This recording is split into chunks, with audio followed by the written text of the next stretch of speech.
நாட்டுக்கும் போக முடியாது, யாரும் பாரமும் எடுக்க மாட்டாங்க.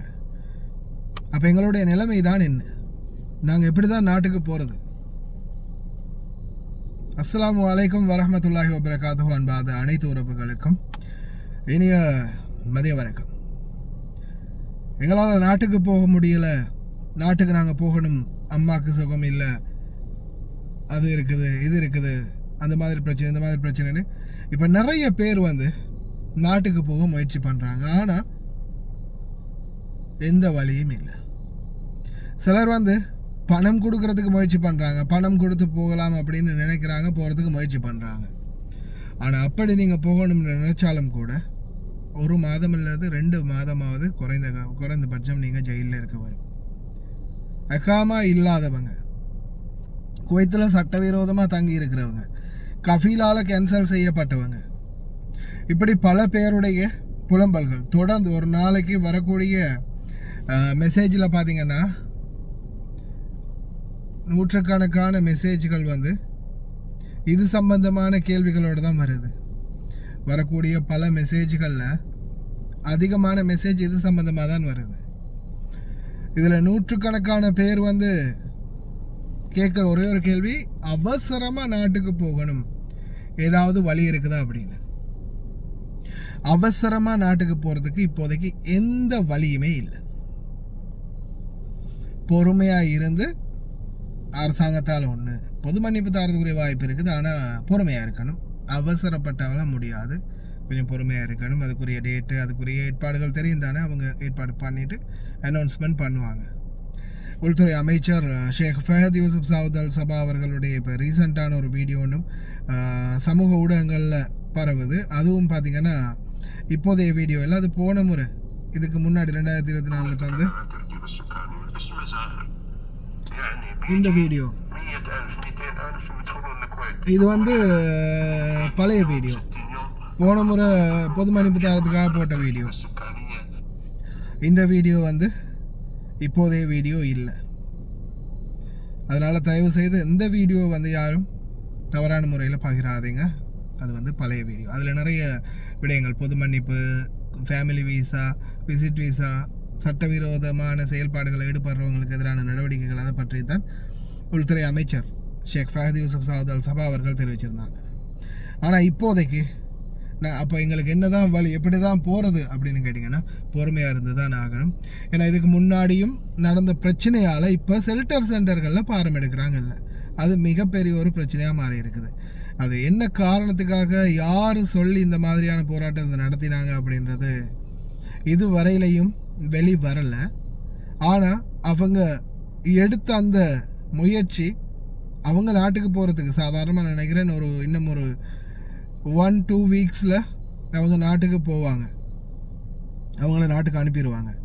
ஆனால் இதுக்கு பிறகு செஞ்சிலுவை சங்க முகாம், அதாவது ரெட் கிராஸ் ரத்துகுரு சங்குதானே அப்படின்னு சொல்லுவாங்க, அது அடுத்ததாக ஷெல்டர் சென்டர்கள், சிஐடி, எங்கேயுமே இனிமே பாரம் எடுக்க மாட்டோம் அப்படின்றத உறுதியாக சொல்லிட்டாங்க.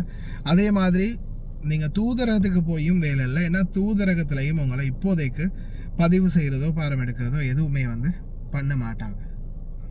அதே மாதிரி தூதரகத்திலையும் தங்க வைக்கக்கூடிய ஏற்பாடுகள் மிகவும் கஷ்டம். அதே மாதிரி தூதரகத்தில் இப்போ தங்க வைக்கக்கூடாது அப்படின்றதும் குவைத்துடைய சட்டம் அப்படின்றது ஞாபகம் வச்சுக்கணும். ஏதாவது பிரச்சனைனாலும் அமாலா சென்டரில் தான் இருப்பிடம் கொடுக்கணும், தூதரகங்களில் இருப்பிடம் கொடுக்கக்கூடாது அப்படின்றதையும் சட்டமாக கடந்த காலங்களில் நியமித்தாங்க. அதனால் தயவு செய்து யாரும் அவசரப்படாதீங்க, கொஞ்சம் பொறுமையாக இருங்க. எங்கேயாவது வேலை இருந்தால் செஞ்சுக்கிட்டு இருங்க. ஏன்னா இப்போதைக்கு எப்படியுமே சொல்கிறது கஷ்டம்தான். ஏன்னா பலருமே எப்படியாவது நாட்டுக்கு போகணும், இருக்க முடியலை, சுகம் இல்லை, சாப்பாட்டுக்கு வழி இல்லை, தங்குறதுக்கு வழி இல்லை, தொழில் இல்லை, பல பிரச்சனைகளை சொல்கிறாங்க. உண்மைக்குமே மனம் வேதனையாக இருக்குது. எல்லாரும் தவறான சிந்தனைகளோடையும் தவறான நோக்கத்தோடையும் வெளியில் வந்தவங்க இல்லை. சிலர் சிலருடைய பேச்சை கேட்டு ஏமாந்து வந்திருக்கலாம், சிலர் கஷ்டம் தாங்க இல்லாமல் வந்திருக்கலாம். இந்த மாதிரி பல பிரச்சனைகள் இருக்குது. இருந்தாலும் இப்போதைய சூழலில் நாட்டுக்கு போகக்கூடிய ஏற்பாடுன்றது மிகவும் கம்மியாக தான் இருக்குது. முடிந்த வரைக்கும் பொறுமையாக இருங்க. பார்க்கலாம் எதிர்வரும் நாட்கள்களில் என்ன மாதிரியான சுச்சுவேஷன் வருதுன்னு பார்த்து நிச்சயமாக உங்களுக்கு அப்டேட் பண்ணுறேன். இது வரைக்கும் பொறுமையாக இருங்க. அதே மாதிரி வீடுகளில் என்ன பிரச்சனை இருந்தாலும் வீட்டை விட்டு பாயணும் அப்படின்னு நினைக்கிறவங்க 100க்கு 200 தடவை சரி சிந்திச்சு பார்த்துக்கோங்க. வெளியில் போனால் சாப்பாடு, தங்குமிடம், நாட்டுக்கு பணம் அனுப்புறது, நோய்வாய்ப்பட்டால் மருந்து எடுக்கிறது, இந்த மாதிரி பல பிரச்சனைகளுக்கு நீங்கள் முகம் கொடுக்க வேண்டி வரும். ஆண்களுக்கும் அதே பிரச்சனை தான், பெண்களுக்கும் அதே பிரச்சனை தான். ஆண்களையும் தாண்டி பெண்களுக்கு அதை விட அதிகமான பிரச்சனைகள். யாருக்காவது ஒருத்தனுக்கு அடிமையாக இருக்கணும், அவன் சொல்கிறத கேட்கணும், இல்லை அவனுடைய என்னென்ன செயல்பாடுகள் நடக்குதோ அத்தனைக்கும் நாமளும் துணை போகணும். விபச்சாரத்தில் ஈடுபடுத்தலாம், போதைப்பொருள் வியாபாரத்தில் ஈடுபடுத்தலாம், கள்ளச்சாராயம் காய்ச்சறதுக்கு உங்களை ஈடுபடுத்தலாம். இந்த மாதிரி பல வேலைகள். வீட்டில் இருந்து உங்களை மாதிரி இன்னும் பல பெண்களை பாய வைக்கிறதுக்கு முயற்சி பண்ணலாம். வேலைக்கு போகிறதா சொல்லி அவங்கள வேலைக்கு போட்டு பணம் கொடுக்காமையே மாற்றலாம். அதே மாதிரி உங்களையும் வேலைக்கு போடுறதா சொல்லி வேலைக்கு போட்டுட்டு உங்களையும் மாங்கு இப்போ சாதாரணமாக ஒரு 200 தினார் உங்களுக்கு 120 தினார் தாராங்க, வீட்டில் 140 தினார் தாராங்க புதுசாக வரக்கூடியவங்களுக்கு. அதே 200 தினார் 250 தினார் கொடுத்து ஒருத்தங்களை வேலைக்கு எடுக்கிறாங்கன்னா எந்த அளவுக்கு அவங்கள வேலை வாங்குவாங்க? ஒரு மாதத்துக்கு 2 மாத சம்பளம் பணிப்பெண்ணுக்கு கொடுக்க வேண்டிய சம்பளத்தை அவங்க ஒரு மாதத்தில் உங்களுக்கு கொடுக்குறாங்கன்னா அந்த ஒரு மாதத்துக்குரிய வேலையை உங்கள்கிட்ட இருந்து எப்படி புழிஞ்சு எடுப்பாங்களோ, ஆரஞ்சிலேருந்து ஜூஸ் எப்படி புழிஞ்சு எடுப்பாங்களோ அது மாதிரி உங்களை புழிஞ்சு எடுத்து தான் அனுப்புவாங்க. ஆனால் அவ்வளோ கஷ்டப்பட்டு வேலை செஞ்சுட்டு நீங்கள் வெளியே வந்த பிறகு வீட்டை விட்டு ஓகே நான் அவருக்கு ஆன்லைனில் அனுப்பிட்டேன், பேமெண்ட் பண்ணிட்டேன் அப்படின்னு சொன்னது பிறகு உங்களுக்கு சம்மந்தப்பட்ட நபர் பணம் தரலை, வேலைக்கு போட்ட பணம் தரலை அப்படின்னா உங்களுடைய நிலைமை என்ன?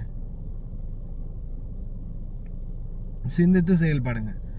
வெளியில் இப்போதைக்கு வேலையும் கிடைக்கிறது இல்லை, அதே மாதிரி வேலைக்கு போட்டாலும் இந்த மாதிரி ஏமாற்று வேலை நடக்குது. சட்ட ரீதியாக முயற்சி பண்ணுங்கள். பீரோக்கு கம்ப்ளைண்ட் பண்ணுங்கள், ஏஜென்ட்டுக்கு கம்ப்ளைண்ட் பண்ணுங்கள், எம்பசிக்கு கம்ப்ளைண்ட் பண்ணுங்கள், ஏதாவது லீகலாகவே முயற்சி பண்ணுங்கள். தயவு செய்து எக்காரணத்தை கொண்டும் வீட்டை விட்டு பாயணும் அப்படின்னு நினைக்காதீங்க. அப்படி பாயிற ஒவ்வொருத்தரும் கடைசியில் ஏதாவது ஒரு பிரச்சனையில் தான் போய் முடியும். ரொம்ப கஷ்டப்படுவீங்க. இன்றைக்கி நாட்டுக்கே போக முடியாத நிலைமையில் இருக்கிறாங்க. புரியும்னு நினைக்கிறேன். தயவு செய்து சிந்தித்து செயல்படுங்க.